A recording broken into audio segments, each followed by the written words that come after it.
Hey guys, so the reason why I'm making this video is because I realize a lot of you are like me. You guys are in your 20s and you're trying to figure out a way to get that dream car in your hands. And in my case, it's the GR86. And I guarantee that if I knew what I know now, this would have been in my hands a whole lot faster.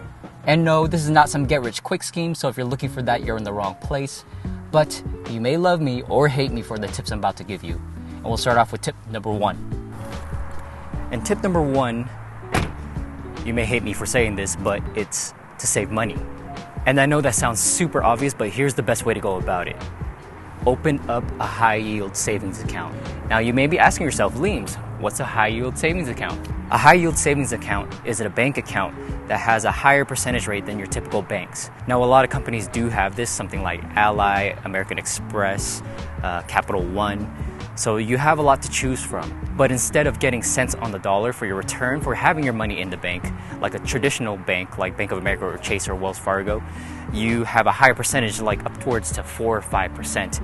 So instead of getting cents on the dollar, you can get maybe 10, 20, 30, or $40 a month just from having your money in the bank with them. Tip number 2 is to shop around. Not all dealerships are the same. One local dealership here wanted to charge me $10,000 over sticker for this exact car, and one dealership charged no markup, but it's been 2 years since I put my name down on that wait list and I still haven't gotten a call back. So whether that means their wait list is so long or the representative just didn't care to call me when the car was available. It took me about 5 to 6 months to find the right dealership, and that was out of state, for me to be able to purchase this car. Tip number 3 is use a credit union. Now typically, tip number 1 should be your main priority, so if you can pay for the car in full cash, do so. But if you're going to plan on taking out a loan, go ahead and go shop for some credit unions. And just like dealerships, not all credit unions are the same. So your interest rates may vary from credit union to credit union. But generally speaking, their percentage rates are typically a little bit lower than what the dealership would offer you. And credit unions are pretty simple. They're just like any old bank, but typically you would need to be a member to open up an auto loan with them. And all that is just opening up an account with them and having a balance of $25, $50 inside the bank account at all times. Tip number 4 is be okay with buying used. Buying a used car has its perks too. Buying used typically is cheaper, so you do have more money for mods if you're into that. And if you completely exclude used cars for your search for your dream car, it's going to be a losing battle. Plus, if you're going to do mods on it or go with a crazy build, a warranty may hinder you from doing so. So I guess you need to take a step back and see what you value. If you know you're going to keep this car forever and take good care of it, and a warranty will give you peace of mind, I would buy a new. But if none of that matters and you just want to clap it out right off the bat, take it to the track, and put an eBay turbo on it, I would highly suggest buying used. Sorry, clarification. You can still mod a new car. And with a new car, you're paying for peace of mind with that warranty.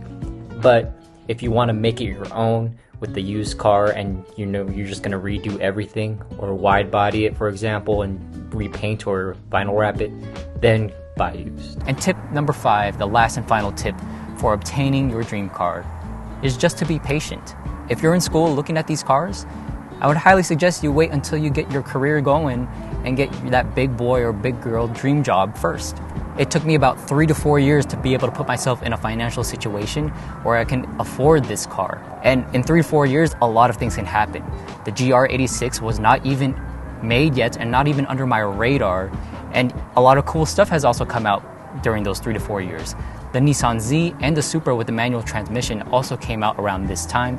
So, you know, a lot of things can happen if you just be patient, and good things come for those who wait. Well, that is all I have for you guys today.